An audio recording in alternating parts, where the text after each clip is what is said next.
Our mission is to partner with the most innovative people in America to help them compete in a very competitive market and to help them save a tremendous amount of time so they can truly help employers. And if we can be a part of that, from an insights perspective and a process improvement perspective, that's what I get excited about every single day.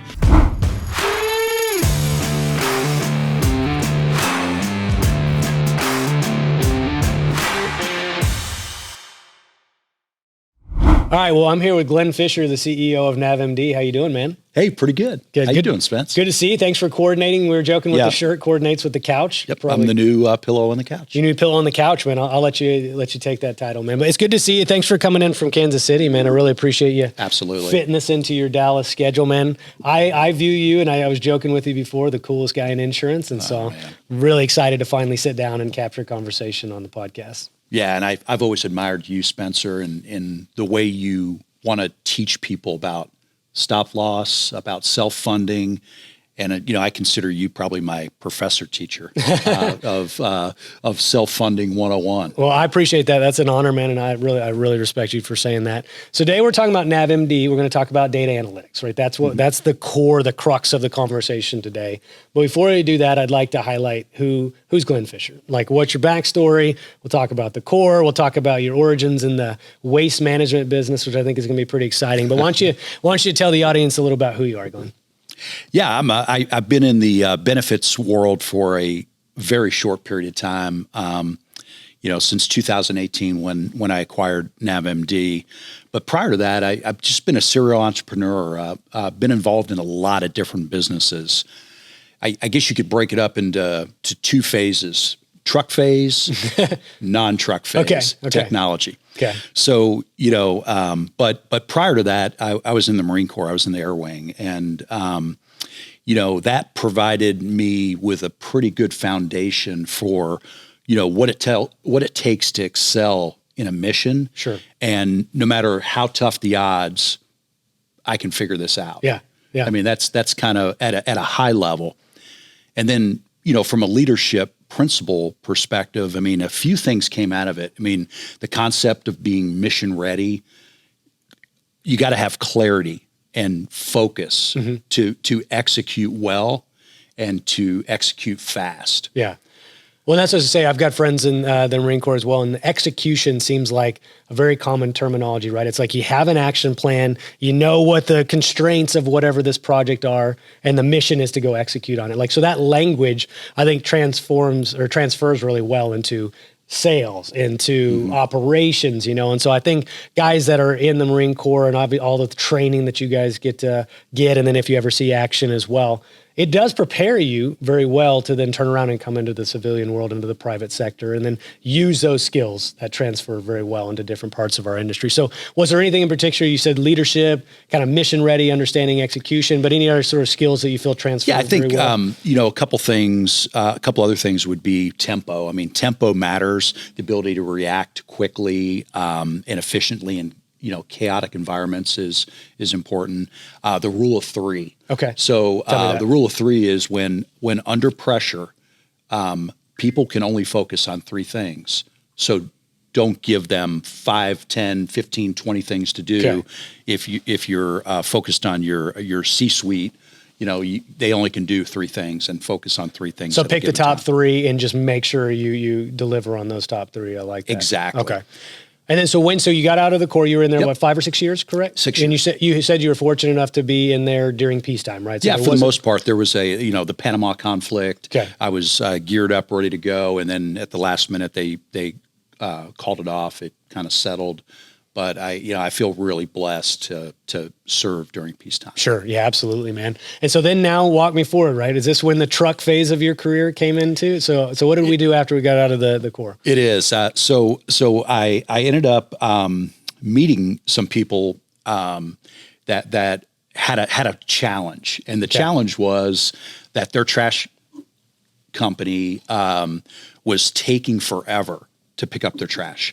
So they had 2 containers on a job site, 40 guys making $27 an hour.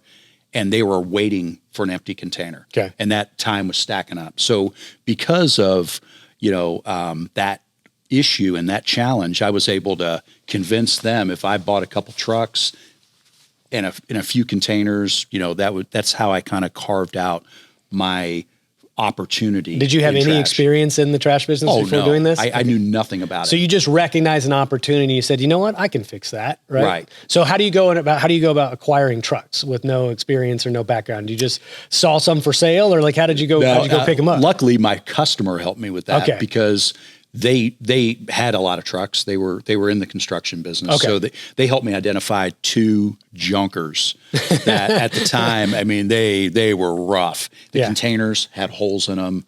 I wasn't even sure they were going to be able to hold anything. So we patched those up, and that's how I kind of started the deal. Well, the opportunity's in the margin, right? You discovered that you could do it a little bit better, probably faster, right? And hopefully maybe not cheaper, but you recognize an opportunity. So like, tell me, I mean, you're probably trial by fire. You don't have any background, and you're buying these trucks, and you're going to start doing, waste management routes, right? So like, were there some pretty big problems that you encountered, or moments that you encountered? For sure. Yeah. So there's 2 sides to that business. There's the construction side, which was really easy to do because the landfill costs are the biggest part of the expense when you're a trash hauler. I was able to dump that stuff really inexpensively. But then I tried to migrate over to the industrial side of trash and compete. And what I found is that my biggest competitor that owned the landfill would charge $200 a load, and I had to charge $400 a load up to a certain tonnage. So I was always 2 times the cost. Okay. So I had to figure out a way to compete. Yeah. And I did. So anytime I'd go to a trash account, I would go to the back dock and look at the trash first and determine what's in the trash. So if this account was picking up 10 times a week, I would see what's in the trash, and I would pull out the recyclables. So that's cardboard, paper, metal. So if I could pull out 60% of that load and recycle that, that's 60% less pickups, plus they're generating revenue on those recyclables. So now I'm down to 4 pickups. Those 4 pickups, I bring in a compaction device, and I would compact those at a 5 or 6 to 1 ratio. Okay. So now I'm down to less than 1 pickup a week. I'm still charging my $400 or $500, but I just saved them 75% on the hauling alone. Plus, in good markets, they would make money on the recyclables. Interesting. So I started picking away at accounts. Yeah. I took their largest account, their second largest account, and then the owner of the landfill, his name was Ronnie Deffenbaugh. He invites me out to the landfill and says, and I thought, oh my gosh, this is my time. I'm in my 20s. I'm like, this is it. Like, they're going to give me a landfill deal because I've been so successful. They're so impressed with you. Yeah. Well, I get there, I jump in Mr. Deffenbaugh's truck, and we drive at the top of the landfill, and he goes, this is beautiful. And then he goes, I have built this pile of trash. and he goes, hey, grab me a pen out of that glove box, will you? And so I open the glove box, I look in the glove box. There's no pen in there. There's just a pile of guns. Okay. You're like, Yeah. So I said, Mr. Deffenbaugh, there's a pile of guns in here. I don't see a pen. He goes, don't worry about it. He says, a lot of people come into this landfill, and some leave, some don't.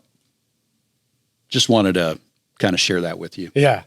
All right, we're done here. And then he drives me back, and I hop in my car, and that was... How long did it take you to get the message, if you will? Was it instantaneous, or did it take you a little bit to go, oh, hold on, he just threw... Well, I was a little confused. Okay. I didn't know why there was a pile of guns in the glove box. So at that point, I was like, okay, this was that meant to alter your behavior, to get you to slow down, young buck? Like, what do you think he ultimately wanted you to do? But it just fueled me even more. Okay. So I went out and took a couple other accounts. Okay. And bought a couple guns, maybe just to yeah. Yeah. See that glove box, Mr. Deffenbaugh? Yeah, exactly. Well, so the trash business is considerably more gritty, I would say, than the insurance business. But so walk me to now. When did you get out? When did you exit that business? And then when did you get into more what we would consider FinTech and software and things like that? So So I sold the business to Waste Management, and then I was president of Waste Management for a couple years. So I had a really incredible opportunity to lead a publicly traded company and kind of understand how that flows. And it was a complete turnaround. So we turned around that, it was a $500 million market, and we're ended up selling that entire business for a premium. Nice. And then that's when I transitioned and built the largest Shred-it franchise in the country in Kansas City, Salt Lake, and Boise. And then after I exited that, I'm like, you know what? I don't want to do trucks anymore. Yeah. I mean, I would show up on the lot, I'd have 300 trash trucks. 30 of them would be broken down. 30 of them wouldn't start, and 30 guys didn't show up. I mean, it was just that kind of routine logistics, on a daily basis. Yeah. So I was on the sidelines, and I get a call from a guy that installed my phone systems for me in some of my businesses. And he said, hey, I want to introduce you to a guy that's looking for someone to build a loan management software and then do servicing, customer service and collections. So I met with him. I knew nothing about technology, and I thought, oh man, this sounds really fun. I've always wanted to explore how technology works in the business world. And so I built the platform. I hired my first 10 people, and that business absolutely exploded. No and kidding. over the decade, we grew it to over $2 billion in revenue. Jeez. And that was where I learned how important it is to use technology to streamline people's time and productivity so you can do more for less. Yeah. Well, so, I got to stop here for a second because your track record of success is pretty phenomenal as an entrepreneur. And I've highlighted a few serial entrepreneurs. Some of them are like, well, my first couple businesses stunk, and then finally I figured it out. Yeah. It seems like, I'm sure you've had some missteps along the way, but I mean, you've also had the ability. Yeah, I'd love to hear about those, but it seems like there's a consistent through line of success throughout your career. What do you think prepared you to be a guy that just sees the vision of something, knows how to turn it into something bigger than it was? I mean, is this something that was innate to you? Is this from your upbringing? Where did you get the spirit of an entrepreneur, a successful entrepreneur? This podcast is brought to you by True Captive Insurance, a premier medical stop-loss captive for employer groups ranging from 25 to 1,000 employees. True Captive believes in healthcare that is personal and insurance that isn't complicated. That's why they take a white glove approach, making it easy for employer groups to transition into a program built specifically for them. Check them out at truecaptive.com. I just always try to focus on the problem. And if you focus on the problem and bring in the right people to surround yourself with, I mean, I definitely am not the smartest guy in the room. That's why I hire people that I can trust, and we can work together to truly make a difference. Well, I was listening to a podcast clip yesterday, and this lady was talking about 70 plus 70 equals 140 rule. And so the way I don't know if you're familiar with this, but the way she explained it is, well, I can do something at 100%. Like if I'm the best at, I can do this. But if I could hire two people that do it approximately 70% of what I can do, to collectively they're at 140% capacity, and that frees my time up to do something else. So what you're kind of saying is, rather than force everything through the Glenn Fisher bottleneck, if you will, because Glenn might be able to do it the best, but he only has so much time. You hire good people, surround yourself with good and smart people, and let them solve those problems for you, right? The market research is another key piece. So the one business I truly failed at was a business called Shareware. Okay. I invested about $300,000 in building this platform that would allow parents to monitor their kids on social media and get notifications if they're bullied, or they're bullying somebody, or there's a sexual predator trying to have conversations. And everybody I talked to in my little world in, Johnson County, Kansas, said, oh, I'll buy that. I'll buy that. I'll buy that. So I built it. But what I didn't realize is that most of the market is not like where I live in Johnson County, Kansas. So a lot of parents thought, oh, well, I wouldn't buy this because that's spying on your kid. So the thing I failed at was really doing a bigger focus group of like the world to truly figure out if someone was going to buy this thing. So what do you think what was the disconnect for the broader market? Why do you think there wasn't enough people that were willing to purchase something like that? Yeah, they $10 a month to buy that. Some of the market probably can't afford that. Okay. That wouldn't be an important priority on their, hey, do I buy, dinner and pay my rent, or do I pay $10 a month to Do you think it was monitor solely my the kids? price point? I mean, if you could have lowered the price point, or do you think it was just the market wasn't ready for that type of monitoring yet? I mean, how long ago was this? This was back in 2000, early 2000s. Okay. And Okay. That could be, but there was another guy that I knew that built a similar platform, and I reached out to him, and he was a marketing genius. He knew how to build engagement and get people excited about a product, and he failed at it as well. Okay. So he sold it to one of the credit bureaus, and so I called him after he sold. I said, "Hey, how did that go?" And he said, "Shut it down." I went, "What?" Yeah. Shut it down? Yeah. He goes, "Yeah, people are not going to buy it." Interesting, man. Yeah. Well, I appreciate you sharing that, right? I mean, we're obviously going to talk about your successes, and of course, we'll get into NavMD in a second, but it's also nice to hear that, not everything works out, right? Some people just assume, if I go build a business, sure, it's going to work because I'm going to work really hard, or Exactly. I'm really smart, or my idea is really great. And there's so many market forces that you have to consider that even if your idea is fantastic and you put everything you got into it and it should have worked, it might still not work sometimes, right? Yeah, sometimes you can't force a square peg in a round hole. And what was the learning? So people look at failure as a learning opportunity. So what was the learning opportunity that you took away from that? For me, I always do a lot of research up front on all the competitors, and I understand the business really, really well. I didn't do a good job at that with Shareware because my emotions were, I'm going to protect my boys. I want to make sure that they're not a bully and they're not getting bullied. And I want to make sure that, they're protected on social media. And so emotions drove that more so than that's interesting. Yeah. Then I didn't spend enough time in market research and really talking to people. Fair enough. So let's move forward then, because I want to get to NavMD, but I know there's a couple steps in between that. When did you enter what we would consider the benefits world? Did you had some FinTech opportunities before that, before you NavMD in 2018, or what would you do prior? Yeah, I just in the FinTech world, I built that servicing financial platform, technology. So I was on the consumer lending side and the business lending side for many, many years on the servicing piece. And then, of course, we would fund a lot of business deals across the country.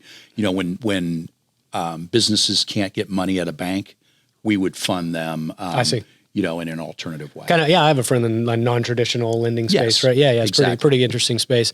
So what attracted you about data analytics, though? Like, I'm curious because when you go, NavMD already existed prior to your connection with them. Okay, so what was it about that business that was so intriguing to you?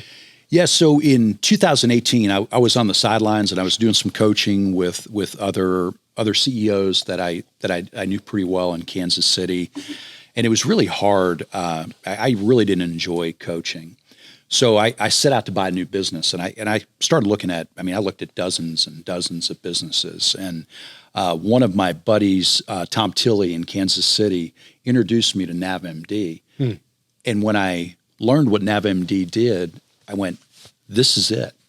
This is the business," because I have bought benefits for companies with 50 to 100 people. I bought benefits for people with over 2,500 employees. I bought business for union run businesses, non-union. And every year it's the same type of story. The advisor meets with me. He says, "Hey, great news. I got you a 12% rate increase. It was 18, and I really, worked with them to get it down to 12. So then what I have to do is I have to decide how am I going to adjust my plan, and my employees are going to get crappier coverage. How am I going to strip benefits out of the plan, right? Yep. How much am I going to pass off to my employee to pay? And their out-of-pocket costs go down now. And then third, how am I going to take a hit to my bottom line? That was a horrible process every single year. And I thought, well, if we can bring in claims data and truly understand what's happening, maybe there's a chance we could help employers do something different. Well, and I don't want to sound like a broken record because it's my favorite phrase, but you can't manage what you can't measure, right? So the fact that you have claims data is one of the biggest motivators, I believe, and for an employer to self-fund is actually seeing what's driving your costs, right? And then you get into the depths of data analytics or, this type of platform that has all of the data, right? Yeah. Not just, a couple of your top utilizers or a couple of the highest, spenders, but there's no real detail about what's underlying that cost. That's really powerful. It so is. did you recognize that right away, that having access to the data would be a game changer? This podcast is sponsored by PlanSight. PlanSight is a technology for employee benefits brokers to more efficiently manage their RFP process for any group size, all funding types, and over 20 benefit lines and point solutions. PlanSight is the only end-to-end RFP technology on the market today. Let's modernize your RFP process together. Check us out at plansight.com. Yeah, for sure. I mean, my previous business in the FinTech world, we had built some pretty significant business intelligence dashboards that basically managed our process and allowed us to be more efficient, and it measured our customer experience to make sure that we're delivering on the customer piece. So using insights and analytics is it's something that is now ingrained in my heart for forever. Mm-hmm. Well, and before we get too far, I do want to give you a chance in your own words to describe NavMD, because we've suggested it's data analytics. That's what we're going to talk about. But tell me your value proposition as a company. So as an entrepreneur buying insurance, naturally, I mean, I thought health benefits was broken. Mm-hmm. And as I would talk to my advisor, and it seemed like it was kind of impossible to fix. But as I've interviewed some of the most innovative people in America over the last few years, including you, Spencer. I admire you greatly. Well, thank you, man. I've learned a lot. And what I learned is that it starts with data. But I use this term a little bit around healthcare is fixed. Yeah. And our mission at NavMD is to partner with the most innovative people in America and fix employee benefits one plan at a time. And I believe we can do that. And it starts with data. And then it's building the right team, implementing the right strategies and solutions that are already out there that other employers are doing, and it is fixing it. Well, I think you're right. So we talked about how David Voorhees talked about the flux state of so his opinion is healthcare is always in flux, which I think to a degree you could make that argument. The notion that you're presenting is, well, it is fixed in the sense that the solutions that can fix it are already out there. It's just understanding that they're out there. One, the awareness, right? Yes. That solution exists. And then two, having a good consultant, advisor, or strategist that knows how to take those solutions, compile them into a cohesive, final product, right? And I think that really is the challenge. That's where the money is made, is the person that knows how to put these things all together for an actionable result. So NavMD as a solution, right? So we're talking about the data. How are we normalizing this data? How are we collecting it? And what type of insights are we gleaning out of the platform? Yeah, as I've said, it starts with data. Building that solid foundation. We work with the carriers, the TPAs, the PBMs, bring in the data. We typically, it takes us about 60 days to do that for a new plan. Okay. And then once it's in the data, in our database, and it's live in our system, there's a couple things that also happen in that foundational. We enrich the data. So pretty much carrier data is kind of dumb. Okay. And what we do is we group claims into episodes of care, which allows us to assign a risk to every single member, 0 being the lowest, 25 being the highest. And that is what allows us to predict future risk and future cost for a plan. Okay, so when you say the data's dumb, it's just it's scattered, right? It's just this data dump of line items that you're taking in and applying some intelligence to compile those together to episodes of care. That's an interesting. I don't know if that term is common, but that's the first time I've heard the term episodes of care. But that allows you then to sort of draw connection points between their spectrum of care and assign it to a member and assign them a risk score. Okay, interesting. So the third part of building that solid foundation is about 25% of all claims that are paid shouldn't have been paid. Okay. So that equates to about $325 billion a year.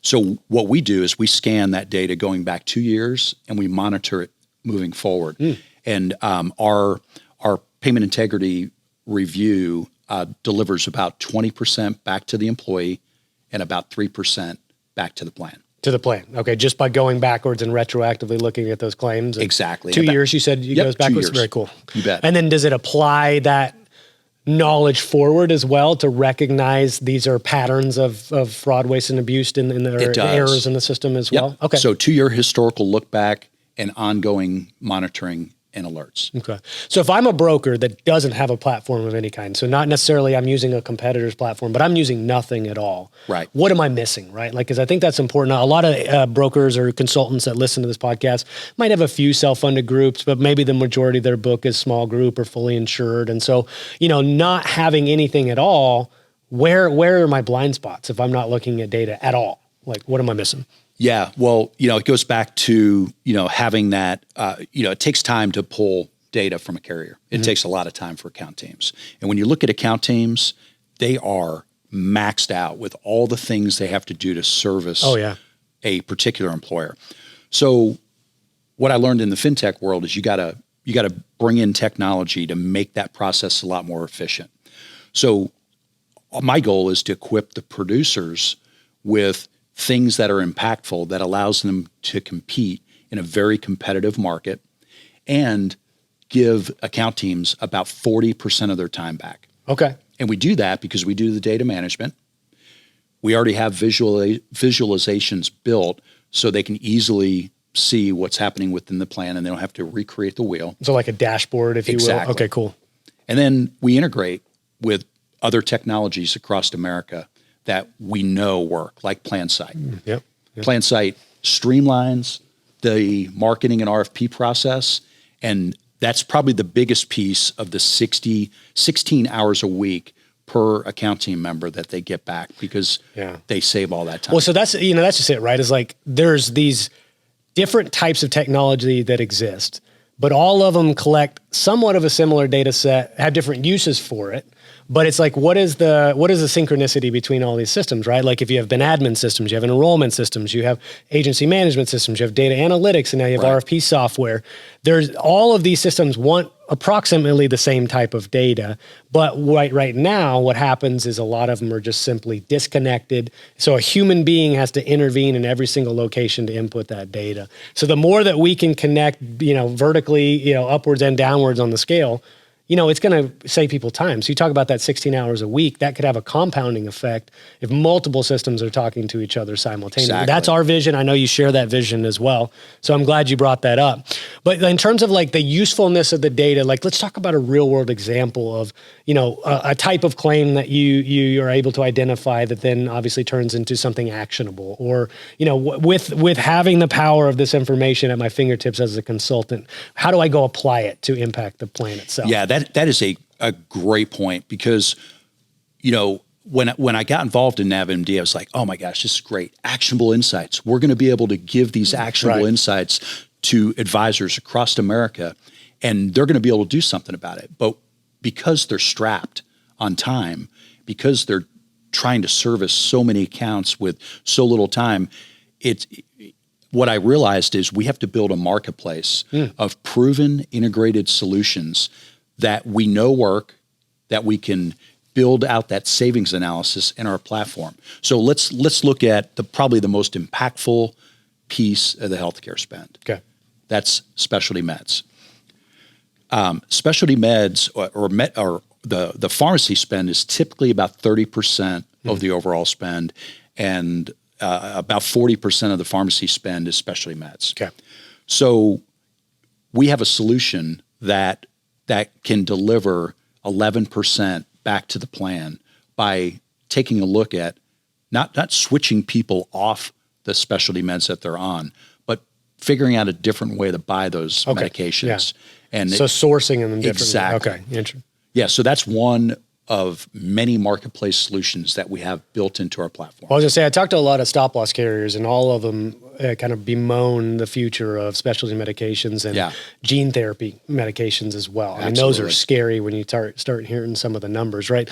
It's this weird dynamic of the use case is there, right? And if you have somebody with a very severe condition and it's, very a rare condition and it's a child and you can fix their blindness or something, I mean, it's like, who wouldn't want to use it? Like anybody ethically wouldn't stand in the way. But then you look at the price tag and you're like, wow, this is $1.8 million or $2 million for the shot.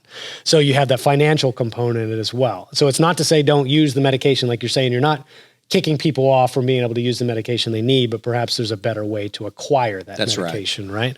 So outside of the pharmacy world, I mean, I'm sure there's a lot of usefulness for the stop loss vendors, correct? I mean, on that subject, right? So you guys are providing claims information to stop loss carriers that might help with renewals, might help with determining lasers and things like that. So are you actively having conversations or getting involved with the consultants on their behalf with these stop loss vendors? Are you talking to them too? We're on a mission to partner with the most innovative companies in America to fix health benefits one plan at a time. NavMD has created a blueprint that delivers world-class benefits to 155 million Americans. Better benefits starts with data intelligence. Our platform is empowering the next generation of advisors to zero in on opportunities to optimize the plan, build the right team, implement proven strategies and solutions. Join us on our journey to revolutionize health benefits. Let NavMD put you a step ahead. Yes, we are. Our advisors that use our platform call one of our dashboards. It's the $250,000 dashboard. Okay. Because when they run that on a particular plan, it allows them to look at that segment of the population that is driving the cost up, remove the people that are no longer on the plan, and show which members are trending to a lower risk level because they're no longer in that higher risk. So by going back equipped with data, they can argue the point that, hey, this rate should be a little different. And they're successful at doing that, and that's why it's called the $250,000. Well, and I'm see why I got the name, because that's when I ever would deal internally with my underwriters as a stop loss rep. Is one thing to go, but I need you to shave some points off so I can win the business. And beg for the discount. Like, okay, but you better go sell this one. Or it's another thing like, hey, the brokers come to me and here's what they're going to do to address these people, and this person's off the plan. I mean, you have evidence, right? You have empirical evidence that supports why they should add discretion or why they should drop a laser. And so again, the managing and the measuring, right? If it's there, now I can drill in and figure out, well, that person's actually trending downward. Or it looks like 6 weeks ago was their last actual date of service, and all of a sudden they're done with whatever treatment modality they're on. And so having that information is very valuable in negotiating stop loss renewals. And so that's where I see this would be very impactful. Not to like belabor the point of stop loss though, or self-funding. I mean, you can have fully insured groups on your platform too, correct? Absolutely. Okay. Yeah. So what kind of data can I get, or what limitations are a fully insured group, but I can still get something, right? When you put them into the platform. Yeah. There's no limitations on the data whatsoever on a fully insured plan. Some advisors put their entire book of business on our platform, particularly because they want to feed PlanSight. And PlanSight doesn't only focus on self-funded plans; they also focus on the fully funded and level funded. So that's why by streamlining the data process and us handling the data management piece and freeing up their time. When I talk about data management, also we're not only bringing in claims data, we're bringing in plan data too, fixed costs, admin fees, and stop loss premium. So then you can tell the entire financial picture, and it truly eliminates account teams having to go to multiple systems and bring in the data to send to the stop And you guys loss. are providing reports too, right? It's not just like you have to get into the database and drill in. I mean, there's reports that can, claims reports, aggregate claims reports, monthly stuff. So they're built and they're there when you need them. Now, are you running those? The broker just running them ad hoc when they need them, or is there sort of like a kind of repeatable cycle where they get access to the data? There's a couple ways that can be done. They just log in and they're ready when they need them because the data is always refreshed, or they can set up alerts that once the data is updated, it pushes those financial reports, or standard employer package to them on a regular basis. And well, that's what I love, because I used to do that stuff manually, man, and I'd have to extract it out of the TPA's database, and then try to normalize the data and put it into a carrier, not a carrier, but an employer package, right? And so show them where they're trending and all that stuff. And it was very manual, but this was 10 years ago, right? So you guys are providing a solution there. I know there's some other vendors that do that too, but it's how much time is wasted transcribing data from one Excel output to another output that's customer facing. That's all we talk about all day too. So I'm sure you guys are saving time there too. So all of a sudden you have this compounding effect that's happening. What about, you mentioned PlanSight, right? And we love what you're doing and the connectivity that happens there, but like other vendors, right? I'm sure you mentioned PBMs, stop loss carriers, the TPAs. I mean, you're quarterbacking a lot of the data collection on behalf or from these outside vendors, right? So do you have really good relationships with a lot of these, complementary pieces that exist in the marketplace as well? We do. Our latest integration is going to be with Claros on the underwriting side. Oh, excellent. Okay. So that's another heavy lift that typically advisors would export data, then import it into the Claros application. But Claros just updated their system to go to the web, and because of that, we're going to build that integration. So it's a push button data extract into Claros. That's amazing, right? Yeah. And that was going to kind of leads me into we've got a couple questions left that I'm really going to talk about the future, right? Of the future of healthcare. And I think you, as a person with a track record you have a nice vision for what the future may look like. So connecting with the underwriting systems, of course, we talked about a PlanSight as well. What do you think the future of data analytics looks like? Where do you think the next application of this information you're collecting is to kind of help fix this healthcare crisis? Yeah, that's like a monstrous question. That's $1 trillion question, right? Yeah. To an amateur that's in benefits. So should I call on Joe over there? You may want to bring Joe in for this one. No, but we're looking at a lot of different things. So one thing that we're looking at, because healthcare does start with the employee and the member and the person going to the doctor's office. So we're toying around with an idea of creating a, maybe even a member-facing portal that can direct them to go to the right place for care. And this isn't emergency rooms type stuff. It's imaging, it's urgent care decisions, not emergency room visits. But where do I go for care? What should I pay? And what shouldn't I pay? So there are hospitals across the country that provide free care or discounted care to people based on income. So we're going to start bringing in the income of the employees so that we can bounce that off of the hospital database and deliver that back to the plan so that those claims can be readjusted. Oh, interesting. And even would that get into the kind of steerage world, if you will, like to steer members towards maybe lower cost or higher quality providers and things like that? That's what I would say. I mean, because I've been when something happens with my kids when I was younger, I mean, it's a confusing thing to figure out. So my kid has to go in for an MRI. Where do I go? How much is this going to cost? No one can really tell you. And so by having that concierge coach that you can just pick up the phone and call and say, hey, here's my situation. I really don't understand my plan. Can you help me with this? I think there's a lot of value in that. Yeah. Well, I do too, because you're kind of triaging at the front of the utilization spectrum. So, a lot of what you guys collect is in arrears, right? So there's things that have already happened and you're looking back to figure out for the future, what should we do based on what already happened? But if you can go further backwards chronologically and say, how do we get the member to the right place or get them to the lower cost provider? Or is this necessary, right? Like I obsess a lot about this is that front end, not even just that, but the member's responsibility to keep track of their own health, right? Part of the problem of getting a member to choose the right things is, do they have information at their fingertips to actually make a good choice? There's a lot of people that have this presumption, and I think it's correct, that if you actually give individuals good information, they'll make good choices. They will. That they'll actually truly go towards consumer-based healthcare because there's actually information for them to make a good choice. Right now, we've had it set up where the people just don't have access to this data. Everybody needs a little guide that can guide you along the way. It's like when you go to Disney World. and you want to go ride what's the Beast? Not the Beast. What's that big roller coaster? I remember Space Mountain. Space Mountain, yeah. Space okay. Mountain. Yeah. So you get there, you go to the map, and you're like, okay, where am I? Yeah. Here's where I am. Here's where I want to go. Yeah. And the map tells you how to get there. And I think that's what has to happen in healthcare too.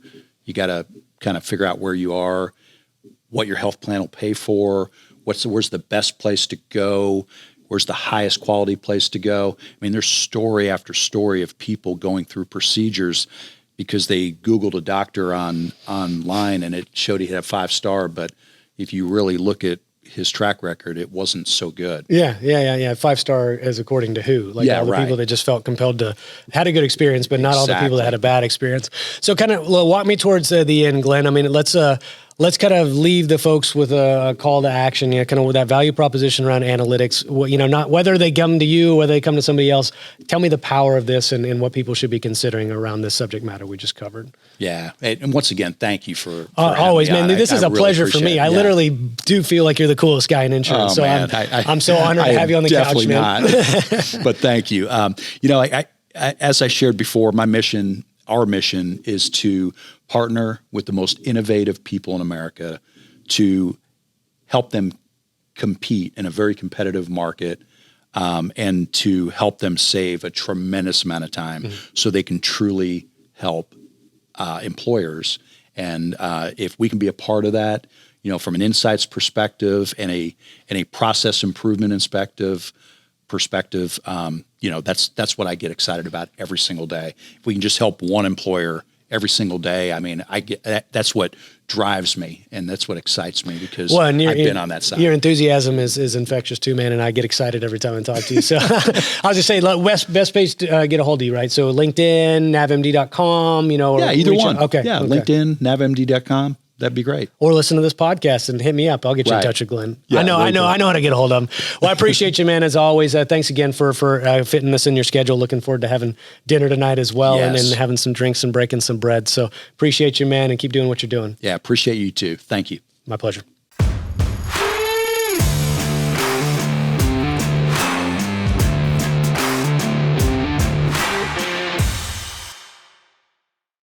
True Captive believes in healthcare that is personal and insurance that isn't complicated. Check them out at truecaptive.com.